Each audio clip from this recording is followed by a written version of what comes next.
Tribunal ini dibentuk tahun 2001. Dibentuk oleh Monsinyur Benyamin Bria. Dia juga ahli hukum gereja dan terus berjalan mulai dari tahun 2005. Itu ada banyak kuskupan, mulai dari kuskupan Mam, Manado, Amboina, dan Makassar mulai pelan-pelan masuk, lalu kemudian disusul oleh kuskupan-kuskupan di Papua sini, mulai dari Merauke, Jayapura, lalu kemudian Agats, Timika, dan Sorong ini itu masuk, sehingga seluruhnya berjumlah 15 kuskupan. Tambah lagi ada satu kuskupan, itu kuskupan Samarinda, Kuskupan Agung Samarinda, masuk ke Forum Tribunal Indonesia Timur. Itu karena apa? Karena dia dulu tamatan Lero dan dia merasa bahwa pertemuan para fungsionaris Tribunal Indonesia Timur itu lebih berguna karena membahas banyak masalah-masalah yang penting berkaitan dengan kehidupan keluarga, kemudian kehidupan para imam dan sebagainya. Jadi misi kami selama ini adalah itu menangani perkara-perkara perkawinan irregular, perkara-perkara perkawinan yang tidak sah. Jadi kita tidak melawan hukum gereja, hukum yang ditetapkan oleh Yesus Kristus sendiri. Apa yang disatukan Allah tidak boleh diseraikan manusia. Kita tidak melawan itu.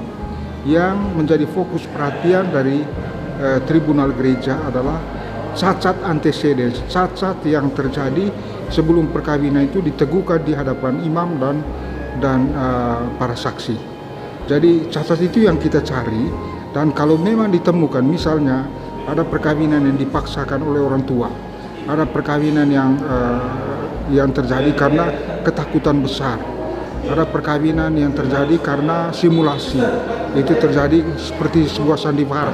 Dengan mulut orang mengatakan bahwa dia mau menikahi orang tertentu, tetapi hatinya terpaut pada laki-laki lain kah, atau terpaut pada perempuan lain.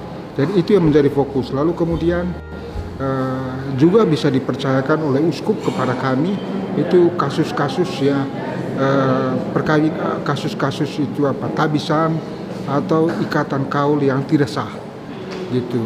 Misalnya orang menjadi imam itu hanya karena paksaan orang tua, hanya karena desakan dari keluarga, hanya karena status. Lalu kemudian dalam perjalanan dia menyadari kesalahan-kesalahan seperti itu, lalu kemudian mengambil keputusan untuk meninggalkan imamat, meninggalkan status sebagai seorang biarawan, dan itu kita urus juga. Kita urus sampai di Vatikan. Dan itu tidak semua orang bisa menangani hal-hal seperti itu, hanya orang-orang yang memiliki background hukum gereja. Karena ada yang itu studi khusus tentang jurisprudensi gereja, studi khusus tentang cacat-cacat yang terjadi dalam ikatan tabisan dan ikatan kaul kebiaraan.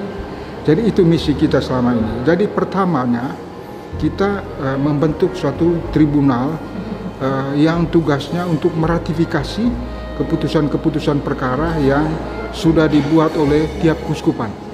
Lalu kemudian itu menurut hukum wajib itu ditinjau kembali, diperiksa kembali oleh tribunal banding. Tapi sejak tahun 2015 dengan dikeluarkan Dominus Iudex Yesus Kristus itu rubah kita punya peran. Kita tidak lagi memeriksa perkara-perkara yang sudah ditangani oleh masing-masing kuskupan, tetapi juga kita hanya bahas masalah-masalah hukum baru, masalah-masalah yang baru di dalam hukum yang perlu kita gali dan kemudian kita pahami secara bersama, lalu kemudian dibagikan kepada umat beriman, atau juga membantu para uskup untuk menangani masalah-masalah tertentu. Dan itu kita punya tugas utama sebenarnya, membantu uskup gereja partikular untuk bisa bisa menangani masalah-masalah tertentu. Karena tidak semua uskup itu ahli dalam hukum gereja, karena itu para ahli hukum, para kanonis itu mempunyai tugas atau kewajiban untuk membantu uskup meringankan masalah-masalah yang terjadi di keuskupan.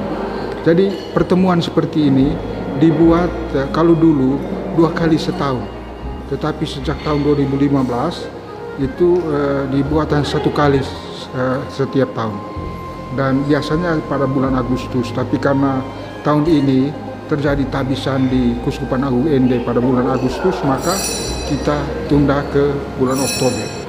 Gitu. Selanjutnya akan kembali ke kebiasaan semula, yakni dibuat pada bulan Agustus.